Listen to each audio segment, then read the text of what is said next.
My dear students, পর্ষদ test পেপারের আজকে আমি তোমাদের সামনে সলভ করব 41 পাতা। এর আগের পেজগুলি দেখার জন্য আমার চ্যানেলের প্লেলিস্টে চলে যাও, ওখানে সমস্ত প্রশ্ন উত্তর এবং সমস্ত সেটের কোশ্চেন আনসার করা আছে। দেখো আজকে প্রথম প্রশ্ন রয়েছে 41 পাতার। অমৃত কোথায় লুকিয়েছিল? অপশান ঘ, গোয়াল ঘরে। নেক্সট 1.2, স্টেশন থেকে নদীর ওপরকার ব্রিজের দূরত্ব ছিল? অপশান ঘ, 1 মাইল। 1.3, তপন ও তার ছোট মাসির বয়সের ব্যবধান ছিল কত বছর? অপশান খ, 8 বছর। 1.4, যুদ্ধের আগুনে নষ্ট হয়ে গেল যে বাদ্যযন্ত্রটি, তা হলো? অপশান ঘ, জল তরঙ্গ। নেক্সট, আফ্রিকা কবিতাটি কোন মূল গ্রন্থের অন্তর্গত? অপশান ঘ, পত্রপুট। নেক্সট, সিন্ধু তীরে রহিছে মাঞ্জস, মাঞ্জস শব্দের অর্থ ভেলা। গ অপশানটি সঠিক। 1.7, পরিভাষার অন্যতম উদ্দেশ্য হলো? অপশান খ, সংক্ষিপ্ততা। পরের প্রশ্ন 1.8, হিমালয় যেন পৃথিবীর মানদণ্ড কার উক্তি? এটি কালিদাসের উক্তি। ক অপশানটি সঠিক। 1.9, ক্যালিগ্রাফিস্ট এর বাংলা অর্থ কি? অপশান গ, লিপিকুশলী। নেক্সট, জিজ্ঞাসিলা মহাবাহু বিস্ময় মানিয়া, মহাবাহু পদটি এটি হচ্ছে কর্তৃকারক। ক অপশানটি সঠিক। 1.11, সমাস শব্দের অর্থ হলো? অপশান ঘ, পদ সংক্ষেপ। 1.12, উপমান কর্মধারয় সমাসে অনুপস্থিত থাকে? অপশান খ, উপমেয়। 1.13, পত্রের বিষয় তো আমার জানা নেই, এটি কোন বাচ্য? এটি হচ্ছে ভাব বাচ্য। গ অপশানটি সঠিক। 1.14, সাপেক্ষ শব্দজোড় কোন বাক্যে ব্যবহৃত হয়? অপশান খ, জটিল বাক্যে। 1.15, উপবন কোন সমাসের উদাহরণ? অব্যয়ীভাব সমাসের উদাহরণ। 1.16, পদ থেকে মূল শব্দটি বিচ্ছিন্ন করলে কি পাওয়া যায়? উত্তর হবে বিভক্তি। গ অপশানটি সঠিক। 1.17, তোমার ভাষাহীন ক্রন্দনে, ভাষাহীন কোন সমাসের উদাহরণ? এটি হচ্ছে করণ তৎপুরুষ। খ অপশানটি সঠিক। এবারে এসএকিউ টাইপ প্রশ্ন উত্তরগুলি তোমরা দেখতে থাকো। 1.1, অমৃতের জবাব আমাকে বদলে দিয়েছে, কোন জবাব? অমৃত কর্তৃক ঈশাবকে বলা, আমার তো মা রয়েছে। এই যে আমার থেকে হচ্ছে সিঙ্গেল কোটে থাকবে, আমার তো মা রয়েছে পর্যন্ত সিঙ্গেল কোটে রাখবে। এই জবাবের কথা বলা হয়েছে। নেক্সট, ক্রমশ ও কথাটাও ছড়িয়ে পড়ে, কোন কথা? অমৃতের লেখা গল্প তার নতুন মেশো কর্তৃক কারেকশন করে ছাপিয়ে দেওয়ার কথা ছড়িয়ে পড়ে। 2.1.3, তাছাড়া এত বড় বন্ধু বলতে কার কথা বলা হয়েছে? পথের দাবি গল্পে বড় বন্ধু বলতে অপূর্বের ঘরের উপর তলায় বসবাসকারী খ্রিস্টান মেয়েটির কথা বলা হয়েছে। 2.1.4, তাতে যে আমার ঢং নষ্ট হয়ে যায়, কিসে কার ঢং নষ্ট হয়ে যায়? উত্তর দেখো, একজন বিরাগী হয়ে টাকায় স্পর্শ করলে হরিদার সাজের ঢং নষ্ট হয়ে যায়।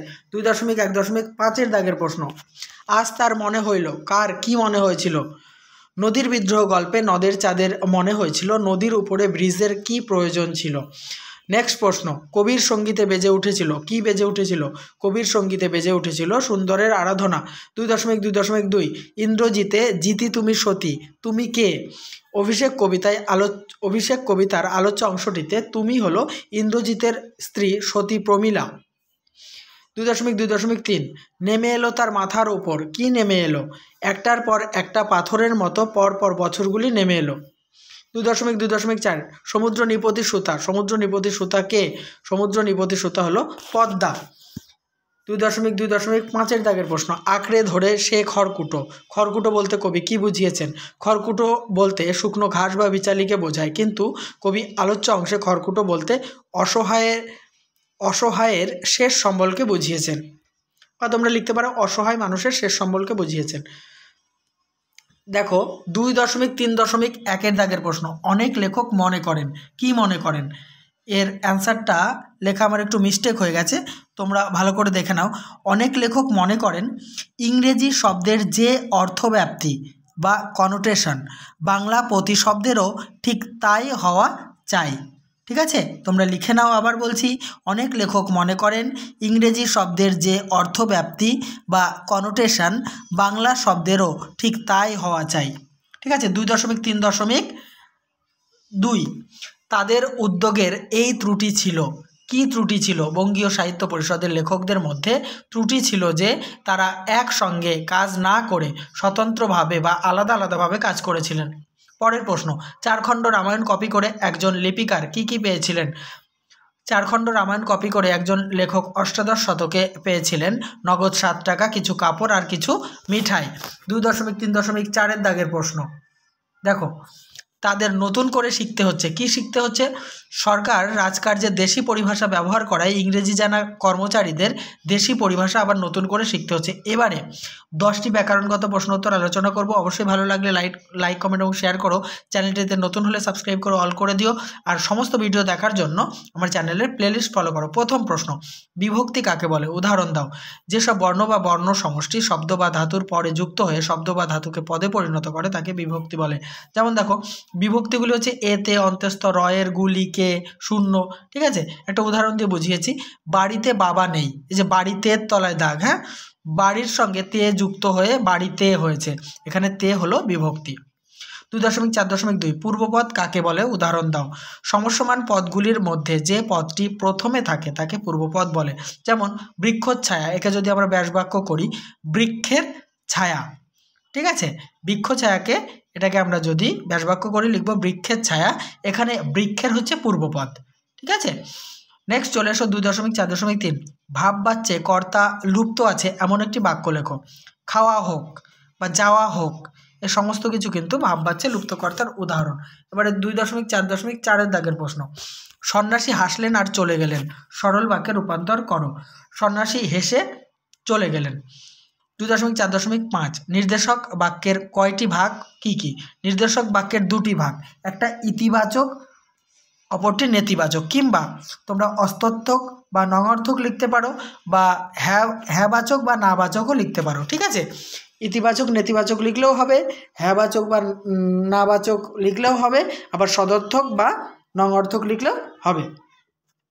নেক্সট চলে এসো 2.4.6 দাগে রয়েছে সম্বন্ধ পদকে কারক বলা হয়, অকারক বলা হয় কেন? বাক্যের ক্রিয়াপদের সঙ্গে সম্বন্ধ পদের কোনো প্রত্যক্ষ সম্পর্ক থাকে না, তাই সম্বন্ধ পদকে অকারক বলে।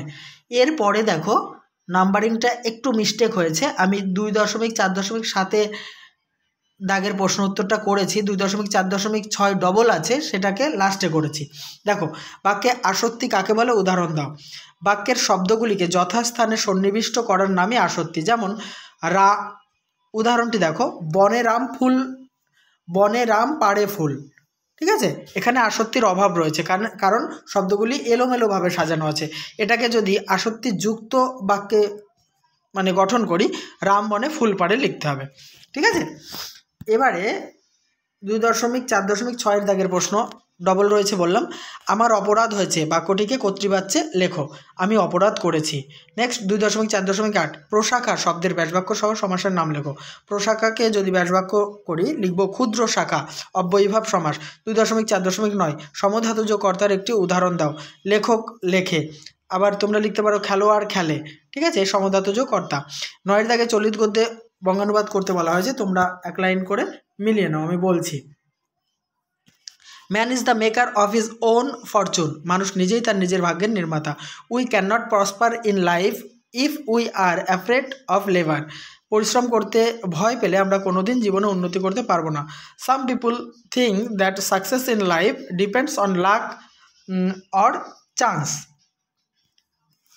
ঠিক আছে, এখানে এই যে লাকের পরে অর চান্স আছে, এটা আমার মিস্টেক হয়েছে, আমি বলে দিচ্ছি, তোমরা অবশ্যই লিখে নাও। সাম পিপল থিঙ্ক দ্যাট, কিছু কিছু মানুষ চিন্তা করেন যে সাকসেস ইন লাইফ, জীবনের সফলতা, ডিপেন্ডস নির্ভর করে, অন লাক ভাগ্যের ওপর, অর চান্স সুযোগের উপর। ঠিক আছে, সুযোগ এবং ভাগ্যের উপরে সফলতা নির্ভর করে। তাহলে লাস্ট লাইন দেখে নাও, nothing can be farther from truth, সত্য থেকে বড় কিছুই হতে পারে না। তাহলে এই পেজ সমাপ্ত হলো, আর কয়েকটি 2-3টি পেজ আছে, আমি খুব তাড়াতাড়ি শেষ করব, দেখতে থাকো আমার ইউটিউব চ্যানেলটি।